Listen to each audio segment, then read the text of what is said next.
And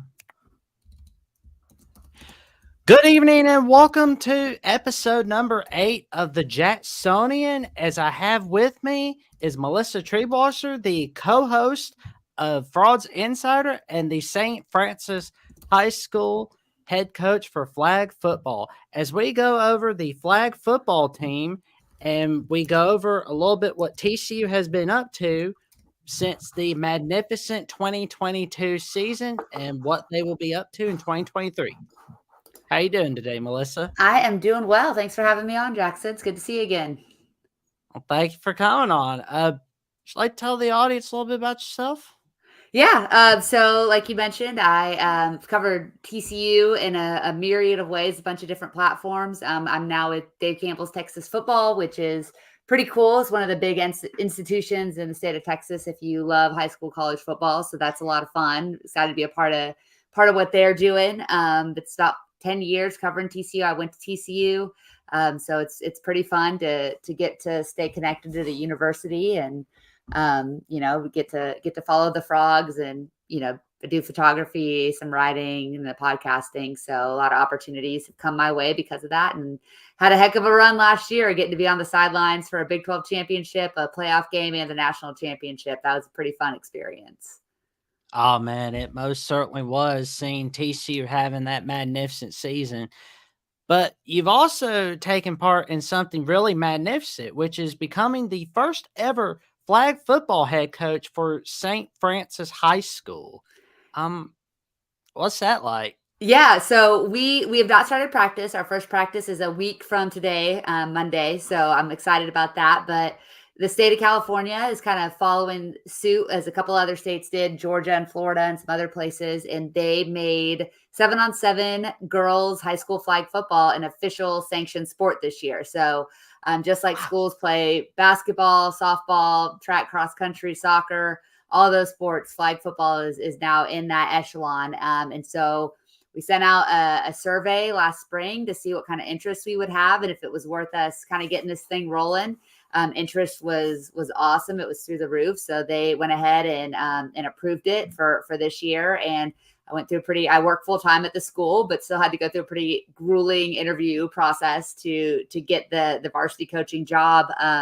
We've got, I think, like 93 girls signed up wanting to play right now, which is about like 15%. That's so awesome. Yeah, it's so cool. Like the fact that kids are so excited about this, we'll see how many of them make it once they get outside and we're practicing and it's 95, 100 degrees. But it's really cool that so many kids are excited about it. They're interested. We're seeing, I just saw in Illinois, the first 2 girls to get college scholarships for 7-on-7 because NAIA has made it a scholarship sport. And I think they're saying that, it could move into the NCAA ranks at some point too. It's a great response to Title IX.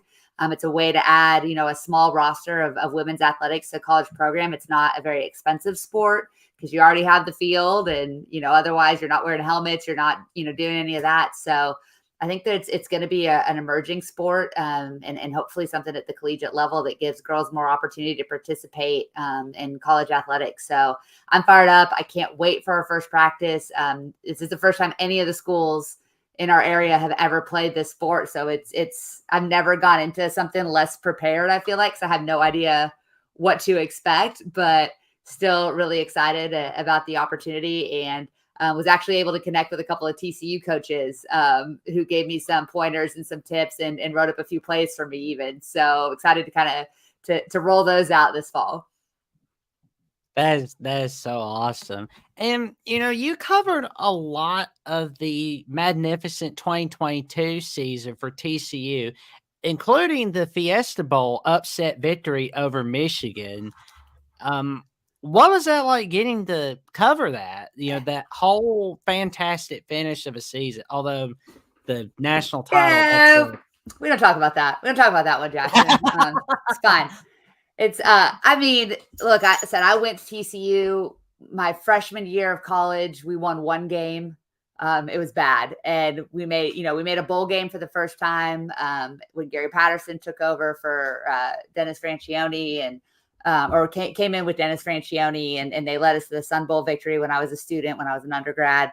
But if you had told me at any point, even the year that TCU won the Rose Bowl, the year they went to the Fiesta Bowl a couple years previous to that I was going to watch the Horned Frogs play in a college football playoff game and win a college football playoff game, I don't know that there's any point I would have believed that. So being there, being a photographer on the field for that moment, getting to celebrate with, some people I've covered the team with for so long, and so many people I went to school with and I've known forever. It was a pretty special experience, and kind of, not something I take for granted that I got to be a part of, both as someone who went to the school, who's been a fan of the school, but then also gets to cover the school. Definitely, like a top 3 moment probably of my life, as far as like things I've gotten to do or opportunities that have come in front of me. So it was super, super cool. So you talked about like you were an undergrad during the TCU Sun Bowl era. That was during the WAC days. Am I right? That is correct. The WAC and LaDainian Tomlinson.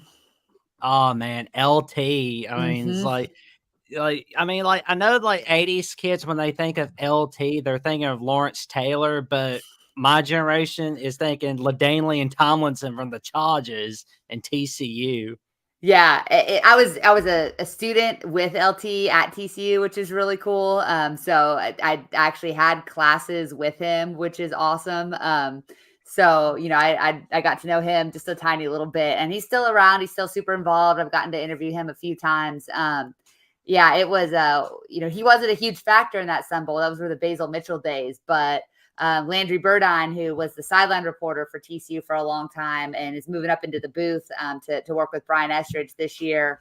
Him and I have become really good friends, and to hear his stories and to see what it meant for that program in that moment is pretty cool. And it's crazy to think that beating USC and Carson Palmer in the Sun Bowl kind of set the stage and laid the foundation for a team that won a Rose Bowls, won Big 12 championships, played for Big 12 championships, and won a playoff game, made a national championship game. It's pretty crazy to think it all started in El Paso.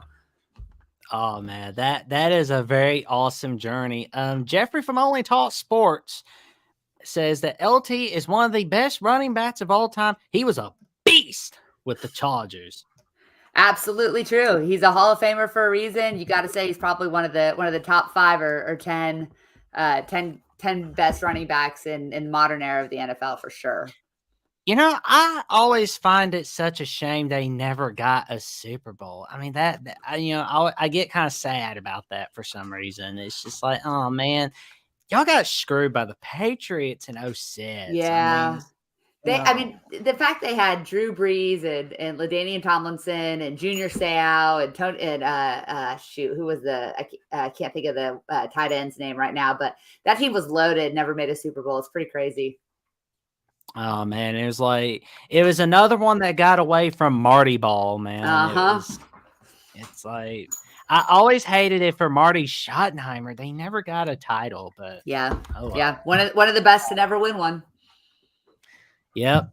And Browns fans can tell us all about that for sure.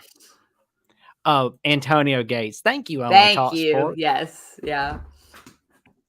And Jeffrey from Only Talk Sports says, hopefully TCU has another great season this year. Yeah. I hope so. It's going to be interesting.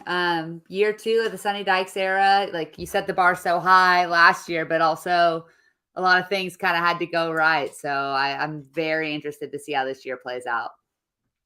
So like the offensive production, now that Garrett Riley is gone to Clemson and you got Kendall Briles as the new OC, is the offensive production going to increase? Is it going to decrease, or is it going to stay the same? Well, I mean, I think it's an interesting question because not only do you lose, a really talented offensive coordinator, but you lost your quarterback, who was second in the Heisman voting. You lost a wide receiver who ended up going in the first round to the Chargers. You lose a running back who was one of the most underrated offensive players in the country, in Kendre Miller. And then you also lose 2 of your most veteran, reliable guys that worked the inside in Tay Barber and Darius Davis. And, nobody really talks about Tay Barber, but if you think about the Baylor game, the Oklahoma State game, the first Kansas State game, I mean, he made in Kansas as well. Like he made huge plays in those games on kind of 3rd and long. He had huge first down conversion. So he was really reliable and came up big in big moments. So you lose all those guys plus 3 offensive linemen who are all in NFL camps right now. And I think it'd be kind of silly to think that the offense is going to be better. I think it's probably more balanced coming into this year, but so much is going to depend on what Chandler Morris can do at quarterback if he can stay healthy and stay on the field, which he's not been able to do. What they can do with the offensive line, they kind of remade that on the fly. They bring in Willis Patrick from Jackson State and Colton Deary from Maryland, who should kind of shore that up with some experienced guys. And then you bring in a transfer from Alabama, Trey Sanders, who, if he's healthy, is a 5-star, one of the best running backs in the country coming out of high school, but he's been dealing with pretty severe injuries due to a car accident he suffered a couple years ago, plus some other kind of nicks and bruises. So there are a ton of question marks. I think that there's not necessarily the types of players that Kendall Briles wants don't necessarily make up the roster right now, but I still think he'll be really effective. I think TCU ran the ball a ton last year. People don't necessarily think about that, but they were a very effective running team. I think they'll run it even more this year and use a much more balanced attack. But there's going to be a step back. It's going to take them a little bit of time to kind of get things rolling on that side of the ball. Because it's a new OC, because it's a new system, but you still have guys like, Jared Wiley at tight end comes back and he's been really strong. You brought in some veteran guys and JoJo Earl from Alabama and John Paul Richardson from Oklahoma State, but you're still kind of going to need to find out who that number 1 is, who's that guy that can make the big play in those big moments like Quentin Johnston and Tay Barber and Darius Davis did so many times a year ago. Well, Quentin Johnston, I hope he has better luck trying to get a Super Bowl than LT did trying to get a Super Bowl, but I'm not really counting on it because the Chargers, well, they're getting screwed over by the Spanos family. Yeah, it's going to be interesting. There's a lot of talent. Justin Herbert obviously is a great quarterback, but there'll be a lot of question marks in that team as well. Oh, for sure. And, it's going to be amazing to see what's up with the AFC West. And Only Talk Sports says that's a live production that TCU is losing. Even if TCU still had Garrett Riley, it would be tough for the Horned Frogs to have the same level of offense as last season. Yeah, I mean, I think that's completely fair. They're gonna have to take at least a step back early on. The schedule is pretty soft on the front end, but it gets really, really hard. The last 5 games are all going to be really challenging. So you hope there's some time to kind of figure things out early. But it's certainly not going to be, the explosive offense that we saw so often, last year for TCU. I think it'll be still very high scoring, but, not necessarily the Max Duggan, Quentin Johnston, Kendre Miller kind of high scoring that TCU had a season ago. Well, to your point about the schedule, I noticed that TCU is going to Houston and Iowa State, Kansas State, Texas Tech, and Oklahoma, but they only go out of state, I believe, 3 times. Once on October 7th, once on October 21st for the Big 12 title game rematch, and the last game on rivalry week on Black Friday. That's going to be amazing seeing TCU play Texas and Oklahoma in their final season of the Big 12, and TCU more than likely gets to play spoiler. I mean, that's the hope, right? I think that it was a big win for TCU getting Texas at home this season. I mean, those single game tickets are going for over $100 a piece at face value. So that's a boon for TCU's ticketing department and TCU's bottom line. I'm glad that they get both of those teams this last year because there have been so many classic games. Texas obviously picked to win the Big 12 this year for whatever reason, because they haven't done it since 2009, but they certainly have the most talented roster in the conference. They've got one of the more experienced quarterbacks, even though Quinn Ewers has only really started for 1 year.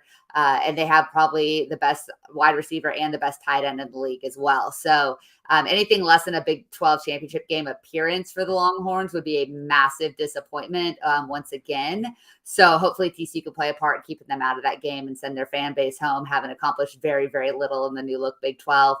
Oklahoma is going to be interesting. You know, Brett Venables obviously really struggled. His team really struggled, especially on offense last year. Dylan Gabriel comes back. He's flawed, but he can be effective.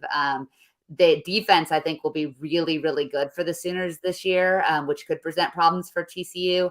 But it'll still be a question of whether they can put points on the board, because as much as the Big 12 is no longer kind of the crazy high-flying offensive conference people think it is, you still have to be able to score points to win in that league consistently. And the Sooners are going to struggle, I think, to do that. They lost a lot of talent to the draft and to the portal on the offensive side of the ball, especially this year. So it'd be great if TCU could finish, with wins against both of those programs. With that last 5-game stretch at Kansas State, at Lubbock, for Texas Tech on a Thursday night, Texas at home, Baylor at home, and at Oklahoma. That's going to be the make it or break it stretch. You talk about playing spoiler for OU or Texas, but that could also determine whether TCU is competing for a Big 12 championship or not. Well, I have in my predictions that I believe that TCU is going to play spoiler for Oklahoma's playoff hopes. I mean, I don't think they're going to keep Oklahoma out of the Big 12 title game, but they will keep them out of the playoffs this season. I would be absolutely shocked if Oklahoma is on the cusp of a playoff berth this year. If TCU is the one to keep them out, a lot of things have gone right for Oklahoma this year, but anything can happen. It's going to be kind of a dogfight, I think, in the Big 12 this year. I don't think anybody's going 12-0. I'll put it that way. Well, I don't see Oklahoma going that big, but I think Oklahoma will get upset by Kansas, and I think they're going to get upset by TCU on Black Friday. That would be a great way to close it out. I'd love to send the Sooners and the Longhorns out with losses for sure.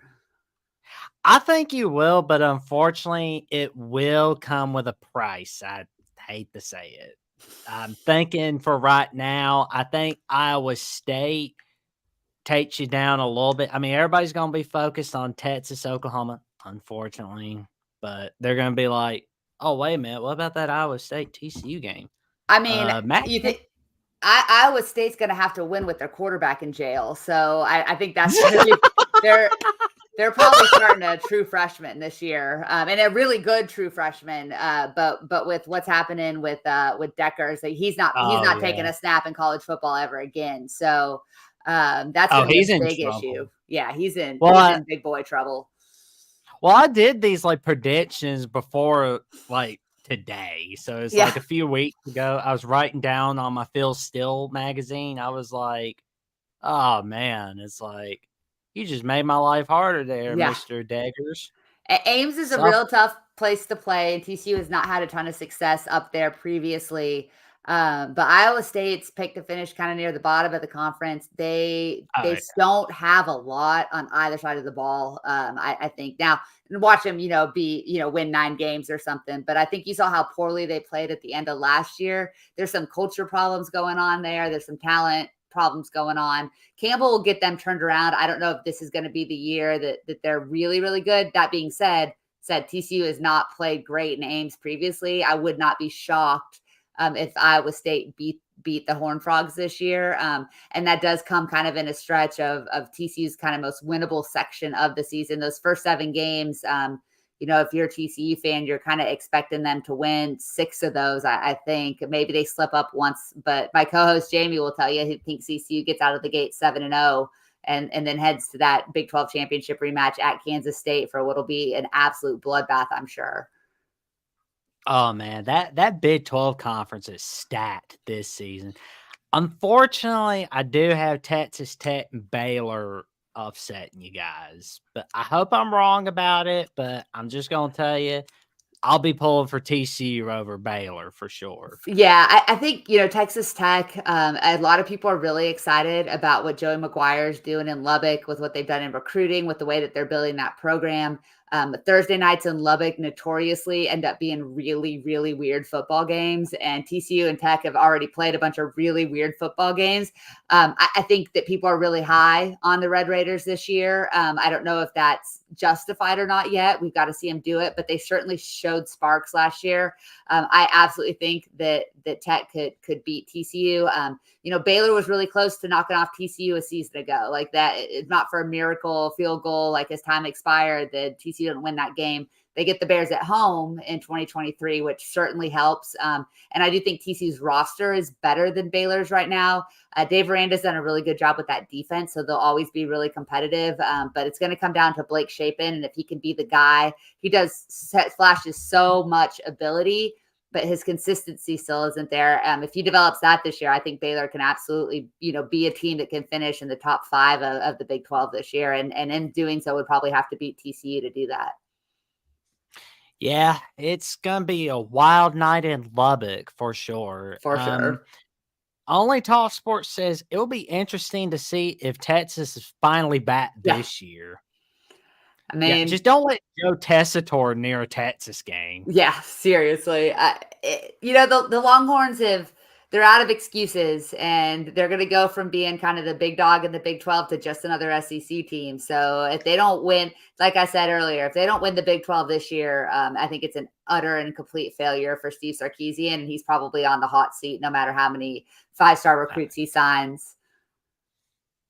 Oh yeah, I mean he better perform this year, because I mean it's like Oklahoma, I think, has it easier because of the easy stretch they got, and like you said, Dylan Gabriel is one of the reasons why he's coming back, and everybody forgets about Jeff Lebby being the offensive coordinator.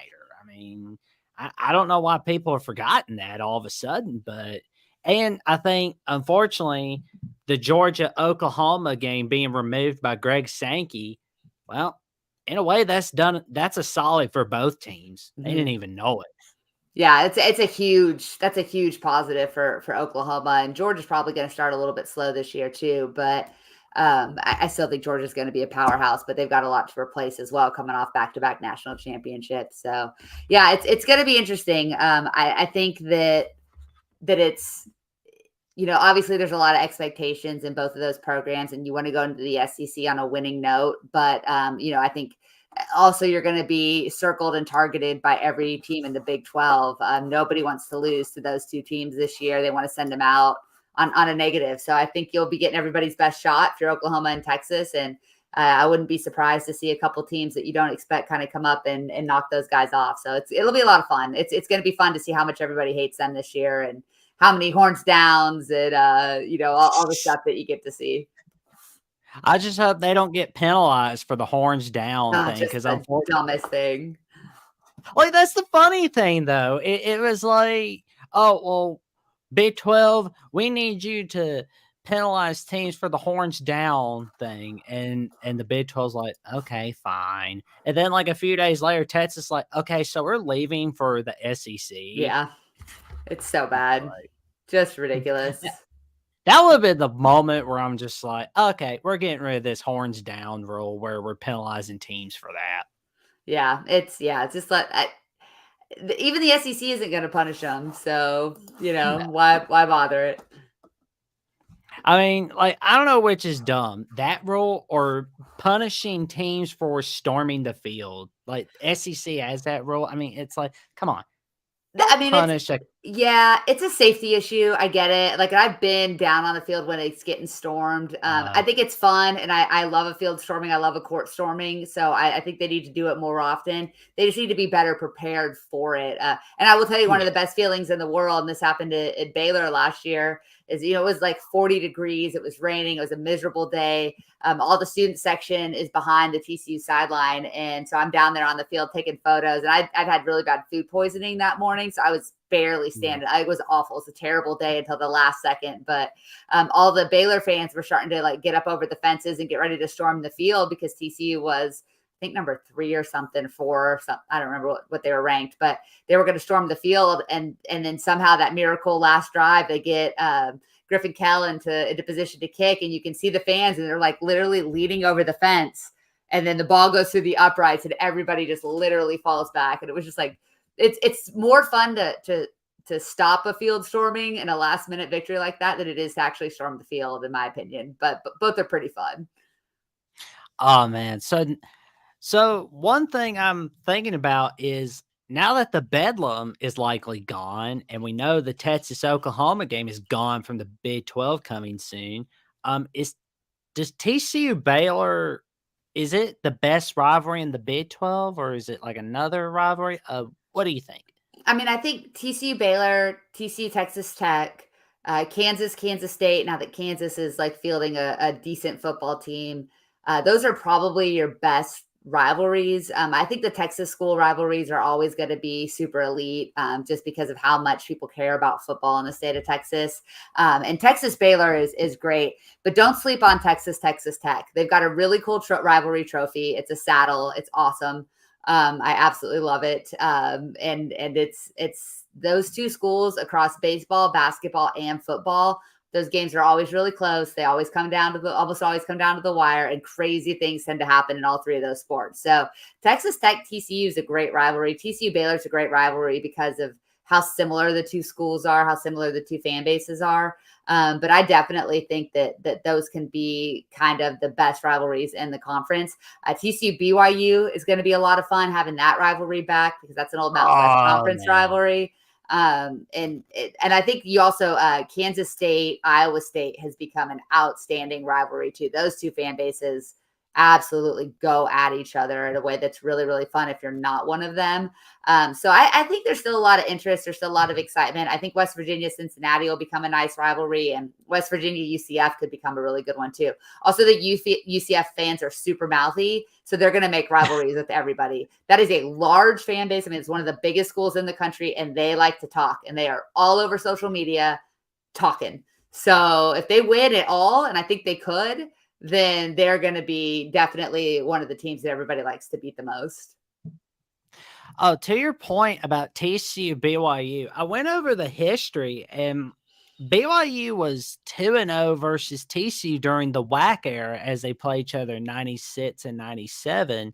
And TCU had kind of the upper hand during the Mount West era. I mean, including 08 when TCU spoiled the unbeaten season that BYU was going for, and 09 where College Game Day was coming to town.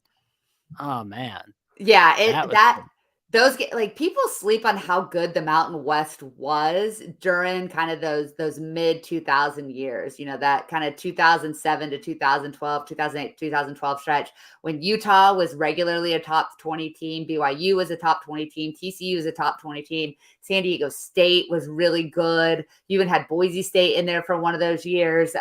So that was a great conference. It was a ton of fun. It was very offensive, even though TCU was a much more defensive program. Those BYU TCU games, those Utah TCU games, I mean, it was not unusual to see 40, 50 points by each squad. They were a ton of fun. And the BYU TCU, there were some absolute classics in that rivalry. So yeah, I think TCU fans are really excited to see BYU back in the conference, because it's one of those games where you're going to hate each other for 3.5 hours, but then both fan bases are generally pretty cool to each other outside of that. It's not a real nasty rivalry outside of the actual game itself. Plus, like, Provo is one of the prettiest stadiums. BYU's, there are things about BYU that are interesting in a way that I don't want to explore, but I think the stadium is absolutely gorgeous. They bring a lot of value to the conference. They bring a huge fan base. So I'm excited to have them back, as a rival and in the Big 12. I think they add a ton of value to the league as a whole. And it's a fun place to play. It's a fun fan base to play against. And there's a lot of history with a lot of Big 12 schools with BYU because of their independent scheduling for the last decade. So I think everybody's going to have a lot of fun with them. Oh, it's going to be plenty of fun seeing BYU, TCU, and all we got to do is see if Utah can be able to join the Big 12 and the band is back together again. That's going to be awesome. And it doesn't seem like that's out of the picture right now. So, or out of the question as the Arizona state border or Arizona border regions meet right now to talking about it. So, and all the rumors flying around. Yeah, we could very well see Arizona State and Utah as a package deal coming to join Colorado on their way to the Big 12 within the next couple of weeks. Yeah, I remember hearing a few hours back that Arizona was saying that me and Utah and Arizona State are a package deal, and the Big 12 is kind of thinking, hmm, Oh, they'll let take me them. They'll take him in a heartbeat. I think George or Brett Yormark has been really smart in kind of saying we're stopping at 14 and the next one to signs. But I don't see any scenario where 3 Power 5 schools come to him and say, hey, we want to come together. 16 is a much easier scheduling model for one, even though they figured out 14 this year. 16 makes a ton of sense. And you're getting your footprint to 2 more states. You're adding three more large fan bases, and you're adding value from a basketball perspective and a baseball perspective with those schools. So there's really not a whole lot of negatives to bringing those. I am not dancing on the grave of the Pac-12. I've been very open about that. I want that conference to survive. I have a lot of vested interest as to why I want that to happen. But right now, it just doesn't look like that's the future. And if the Big Ten is yeah. getting hungry for Oregon and Washington again, which now that everything's getting cannibalized, that's what looks like is going to happen. I think we'll see Arizona State, Utah move to the Big 12. I think we'll see Oregon and Washington go to the Big 10. I think Stanford would maybe go independent. I could totally see them going that route if they don't get a Big 10 invite, which they could also get. And if you're the Big 10 and you don't jump on Stanford, I don't understand what you're doing. I know everybody wants to say their football team's not very good right now, but they add so much in the Olympic sports and the non-revenue sports. It would be absolutely ridiculous for them not to get an invite to one of the power conferences. And I think that they make a ton of sense in the Big Ten outside of the schedule. But if you have 4 other West Coast teams, adding Stanford in the Bay Area is a huge market. And they're also one of the wealthiest schools in the country as well. So I think the Pac-12 probably ceases to exist pretty soon, but I think a lot of those teams will land on their feet. I'm right there with you. I really hope it doesn't happen, but I hate to say it, but in a way, the Pac-12 kind of did it to themselves, Yeah. because it was like they had a chance at getting Texas and Oklahoma in 2010 and 2011, and they messed it up. Well, not so much them personally, but the commissioner, Larry Scott, he messed it up big time. Yeah, Larry Scott really put them in a big hole that George Kliakoff is just not equipped to get them out of. So, and then they did it in back decade or so ago, and then they had an opportunity to cannibalize the Big 12. And if they had jumped on a TCU, a Baylor, Texas Tech, and Oklahoma State when Texas and Oklahoma left, then they're in great shape today. But because they kind of turned their nose at those schools from an academic perspective, that's why they're in the boat that they're in. And I get it. Like, have whatever standards you want to have for your league. That's totally fine. But you got to think big picture, and stuff is moving really, really quickly. And George Kliakoff was not ready. Brett Yormark was. And I think his connections in the entertainment industry helped him understand the streaming and what that was going to do to media rights. His connections with professional sports, I think, got him in a lot of doors. He's been, just kind of a home run hire for the Big 12. They got really, really fortunate that they were able to get him and that he was interested in the job. And he's absolutely knocked it out of the park since joining. And the reason the league is going to be likely the third most stable league behind the SEC and the Big Ten is because of Brett Yormark and the strategic moves that he's made since coming on the job a year ago. We need more commissioners like Mike Arisco and Brett Yormark. That is for sure. I mean, I wouldn't be turning my nose up at TCU. That's just dumb. Yeah, it's hindsight's 2020, of course, and nobody could have predicted the 2022 season. They were coming off of 4 years of kind of sub expectations, but there's a lot of people from California that go to TCU. There's a lot of they have a huge alumni base out here too. Like, it could have made a ton of sense for them, and I would have been ecstatic. Like that, I was crossing my fingers and hoping a year ago that that's what was going to happen, but. Maybe they don't have the academic reputation because they're not a tier 1, they're not an AAU. They have a med school, but it's new. So I think that those were kind of some of the things that held them back. But what's been interesting is that TCU's not only invested in athletics through this opportunity that they've had and the showcase they've had, they've really turned that into academic investments as well. And starting the med school, they're looking into a law school. The Neely School of Business is really highly regarded. They're investing in buildings on campus for academic purposes.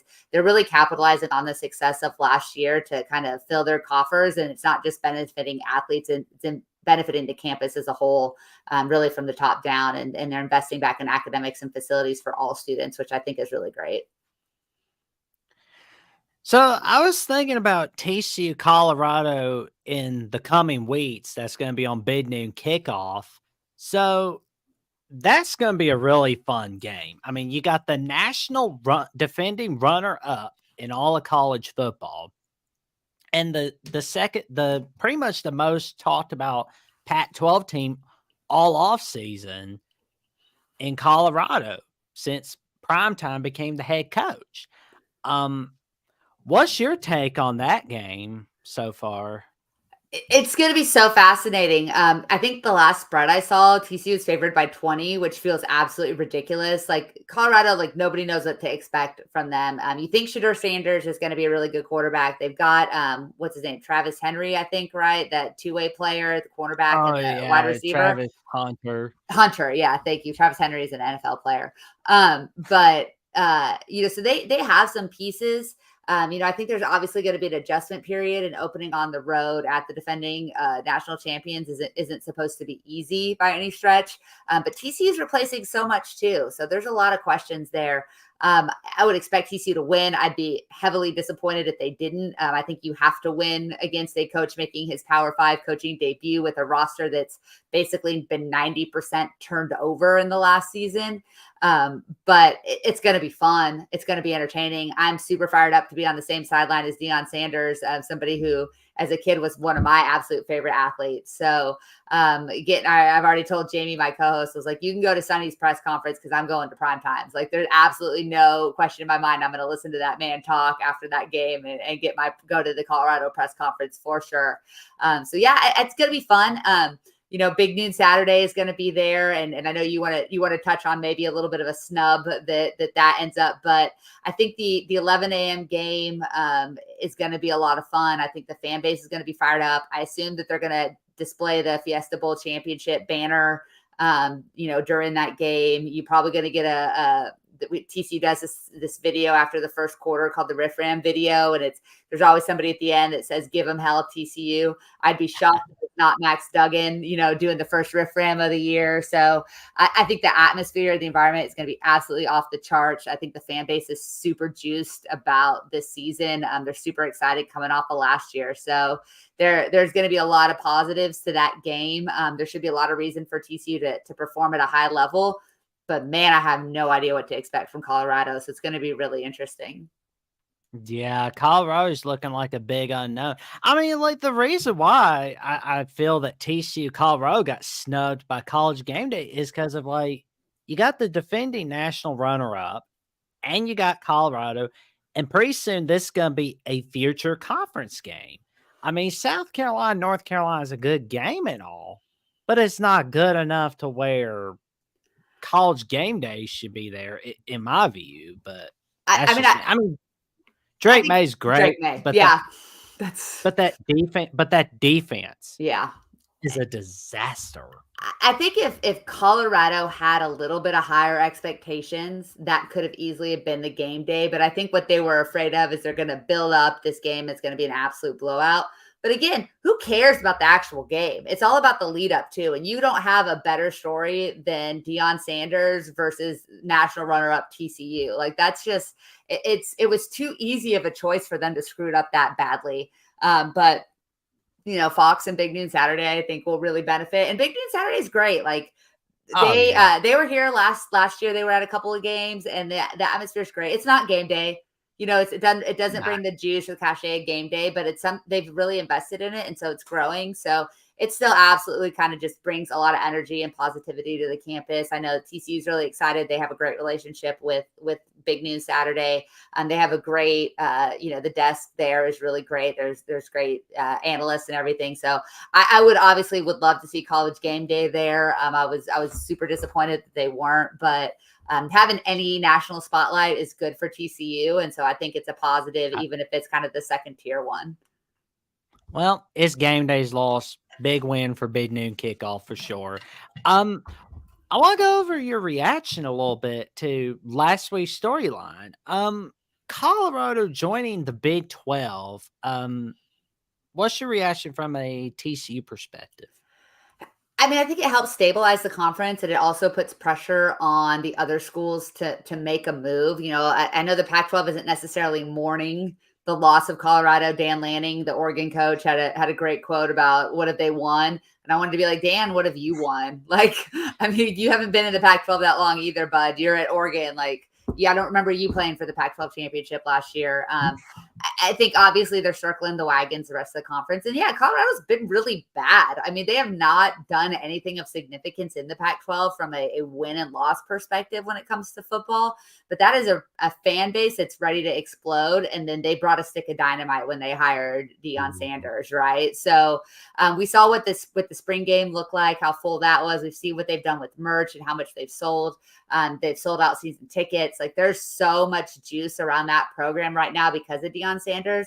And I think it was an absolutely brilliant move by the administration and the board at Colorado to make the jump now, because at the end of the day, it does feel a little bit, unfortunately, like the Pac-12 is a sinking ship.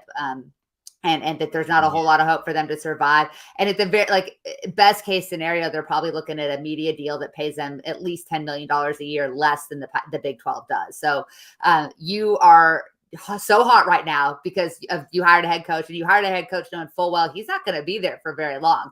Deion Sanders is not going to be in the Ring of Honor at Colorado. He's going to use it for 2 or 3 years, prove that he can win there, and he's going to go to either Florida State or the NFL. Like, I think everybody thinks that. So why not strike while the iron is hot, while you've got the juice, why people actually care about you, get a fully guaranteed number from the Big 12. They get a 100% share day one because Yormark, again, in all of his genius, worked in with ESPN up to 16 teams and worked in with Fox up to 14 of adding value to the current contract. So it doesn't cost the other schools a single penny to bring in a 13th and 14th school, which is pretty amazing. That's, again, a lot of great foresight by Yormark. So I'm excited to have Boulder as a destination for TCU games. I went last year. The stadium needs a little bit of work and some renovation, but man, you can't beat the setting.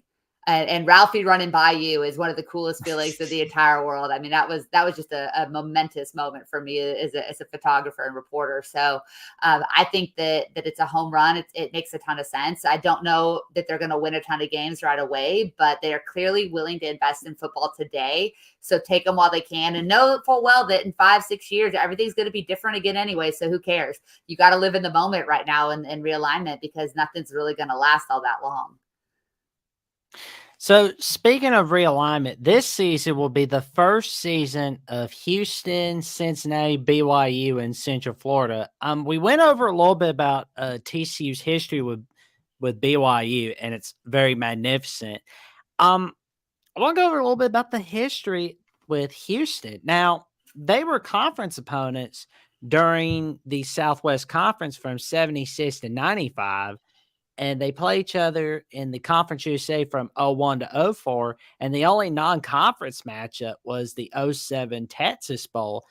And as far as I know, Houston's first home game in a first home conference matchup will be against TCU, and it's going to be on Fox. I mean, I know everybody's going to be talking about the backyard brawl, but the TCU Houston, that's going to be awesome. It's another backyard kind of brawl, right? Like, it's the first ever Big 12 game for Houston. It's a night game, a 7 p.m. kickoff. It's on Fox. And the Big 12 is launching a new initiative this year called Big 12 Homecoming, where they bring in music and entertainers. They have programming. They're doing a lot of speaking series, especially highlighting women in sports, which is really cool. And that's going to be the launch of that new program, as well as happening in Houston that weekend. So it's a great stage. Dana Holgerson's obviously super familiar with the Big 12, having been at West Virginia for a good period of time. So he might not know a whole lot about TCU per se, but he knows a lot about Sonny Dykes because he faced off with him when Sonny was at SMU too. So I think that it's going to be a really good coaching matchup. Houston has a ton of question marks, but they brought in a quarterback transfer from Donovan Smith from Texas Tech, who has given TCU some trouble in the past, and he'll have some familiarity with the Horned Frogs and some of those players. So Matthew Golden's a great wide receiver for the Cougars. I don't think he transferred out. They lost a lot of guys. I can't keep track, but was someone who was committed to TCU for a while. It's going to be a lot of fun. I think it's going to be a tough environment. Houston has got a lot of questions to answer, and I don't know how good they're going to be, but that's not going to be a gimme for the Horned Frogs whatsoever, because I think the atmosphere down in Houston is going to be absolutely incredible. And Houston and their fan base 100% think they should have gotten the bid over TCU, and TCU got invited to the Big 12. TCU recruits the heck out of the Houston area, as does any program worth its salt, because there's so much talent down there. So that's kind of on the line, bragging rights on the recruiting trail. It should be a really fun game. I'm actually I'm trying to figure out if I can get to that game without taking off more work, because I'm already doing enough of that for trying to travel and with flag football and all that. But that's definitely a place I want to be on that Saturday night for sure. Well, the last time I remember that Houston beat TCU was in Houston in 1992. That was when the Southwest Conference was in life support, I believe. And in 1989, the last time Houston beat TCU at Fort Worth. So they got a big streak they're looking to end real soon. Yeah. Yeah, I mean, it'll be, and they will be ready. I can promise you that. But that's, again, it's just another really great in-state rivalry to bring back. And it's going to be, I think that's going to be another one that's going to be a ton of fun in the Big 12. If Houston can kind of right the ship, which they've thrown a ton of money at their athletics programs too. So I think they'll do really well in the Big 12 and their basketball program. I mean, that's the thing. Obviously it's football season. We're talking football, but when you look at what they're adding basketball wise in those four teams, I mean, the potential is absolutely through the roof for the Big 12 to not just be the best basketball conference in the country, but, to have a stretch like we've never seen before in the sport this year. It should be really fun. Austin Williams says, "What's up, everyone? On a scale of 1 to 10, how excited/nervous are you for TCU Colorado Week 1? Hot take: I think Colorado might upset TCU." I wouldn't go that far, but that's just my take. I mean, Colorado will probably get up for Nebraska, but TCU, I think, has got a lot of juice in them, and they're going to beat up on Colorado. I mean, on a scale of 1 through 10 excitement, I'm an 11, because it's the first game of the college football season, right? And I'm going to be in town for that one. It's a holiday weekend. I'm I couldn't be more excited just because it means football's back. Am I nervous? I'd probably put that at a 5.5. Like you said, I don't think Colorado's better than TCU, and they're going to have to beat them at home in front of a crowd that's absolutely losing their mind, because it's the first game back after, winning a Fiesta Bowl and playing for national championship. So I think it's going to be an uphill. Like I said, I think that 20-point spread's a bit much, and this game's going to be a lot less comfortable than we want it to be, just like it was a season ago when they played in Boulder. And it was, I think, a 7-3 game at the half. And the only reason TCU had scored is because Darius Davis returned to punt. So they started off a little bit slowly a year ago. I think they could start a little bit slowly this year too. But I am so interested to see Chandler Morris, kind of back at quarterback, see what he looks like, see what this offensive line looks like, to see what this running backs look like, to see who's going to be the best wide receiver.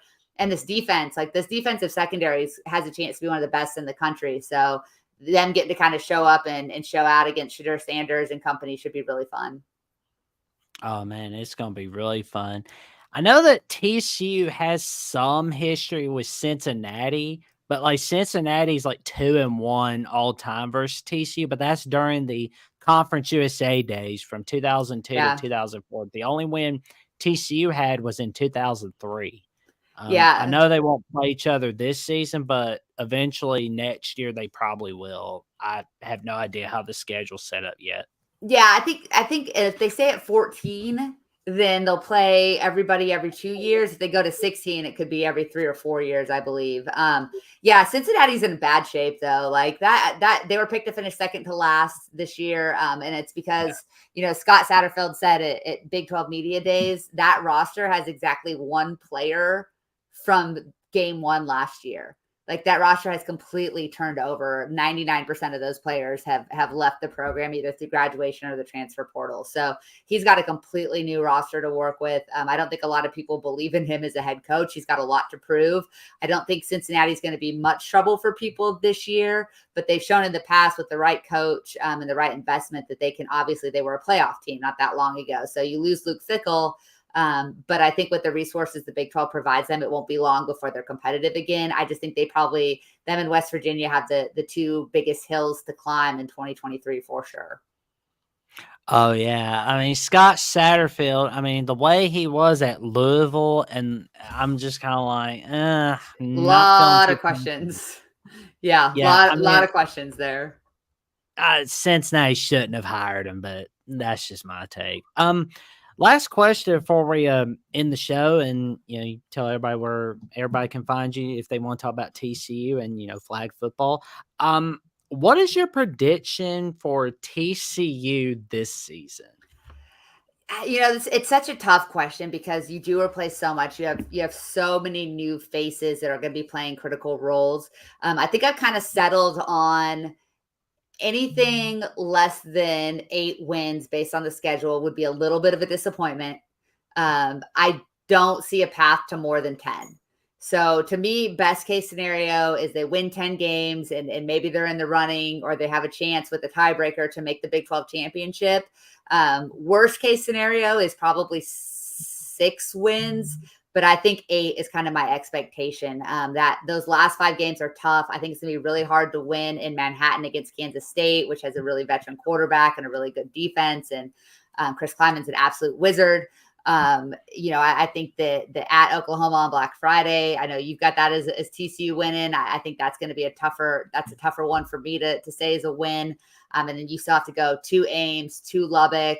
You've got Texas at home, but Texas might be playing for a playoff spot still at that point. So they're going to be juiced. So I think 8 wins I would feel good about. Anything less than 8, I'd be a little bit disappointed. Anything more than 8, I'd be very pleasantly surprised. That's kind of where I'm at in year 2. I think this year and next year, the 2 most important seasons for Sonny Dykes, like as great as last year was, it's not going to mean anything for his future if he can't follow it up with like an 8-win and then a 10-win season once Texas and Oklahoma are gone. TCU has got to step into the role of being the flagship program of this conference for this conference ultimately to be successful. As much good as Brett Yormark has done, it won't matter if he doesn't have a marquee program. And TCU is well positioned to be that. Oklahoma State's well positioned to be that. You might even see Texas Tech, UCF kind of step into those roles. But I think it would be anything other than TCU consistently competing to play in the Big 12 championship would be a big disappointment based on the way the conference is going to be structured. And you set that foundation this year. You inherited a lot of guys, a lot of talent last year. Now you're playing more your players, the guys you went out and got. So you've got to show that you can win with them as well. Austin Williams says, to change subjects for a moment, how do you feel about TCU basketball this season? Will they make another tournament? I can answer that question a lot better in about a week because they're headed to Europe to I think today or Friday, I can't remember, to play some overseas games every 4 years. Programs get to go play internationally, and so TCU is doing that. They're going to be in France and maybe England. Playing some games. A lot of new faces there, but they bring back Emmanuel Miller. That was huge. They've got Micah Peavy coming back. They brought in Jameer Nelson Jr., which is really, really fun for me as someone who absolutely loves watching his dad play. It's going to take them some time to come together. I still think there might be some question marks when it comes to bigs. They've got 2 transfers, one from Kansas and one from was it Coastal Carolina? No, I can't remember, Charleston or Coastal Carolina.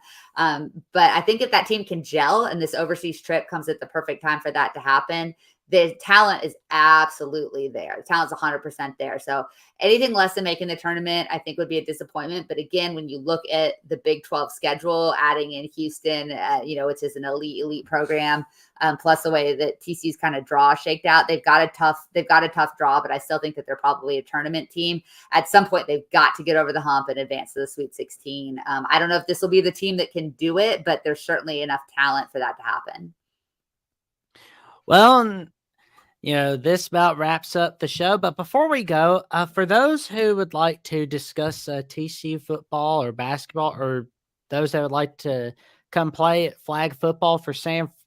Francis High School, where can they find you? Please don't come play football at St. Francis High School. I'm already at like 94 on my roster. But if you want to follow along on the journey, yeah, absolutely. I'm certainly going to be tweeting through that. You can find me at Twitter at @thecoachmelissa, Instagram at Melissa Trieb, Trieb. And I certainly tweet a lot during football season. Yeah, I'm on Threads as well. But man, Threads was like a great first day. And I think we'll all go to Threads when Twitter X or whatever it's called eventually dies. But I'm not super active on that. And then I do also, I haven't been writing much, but during the football season, I'll be on my Patreon at Frogs Insider, sharing info. I was really impressed, man. You had all of those ready to go, Jackson. Like you just rolled right through those. It's just very, very outstanding. I'm making sure I'm Johnny on spot. I take Johnny this job seriously. Yeah. So, love talking with folks, talking football with folks. And like I said, I'm sure you'll see a lot of flag football stuff on my Twitter this fall too, unless we're not good. And then I will never acknowledge it nor talk about it. So, but I think we'll be all right. Well, as for me, if you want more shows like this, like, comment, subscribe, click on the notifications, and subscribe to this channel at Jackson Johnson 979. And if you want some more of my takes, go on Twitter at Jackson09960335 and at Instagram.com at Jackson.Johnson 543908. And my Instagram account is the same thing as my threads.net account. And if you want to check out more shows, come on in. And until next time, this is Jackson Johnson, host of the Jacksonian. So long, everyone.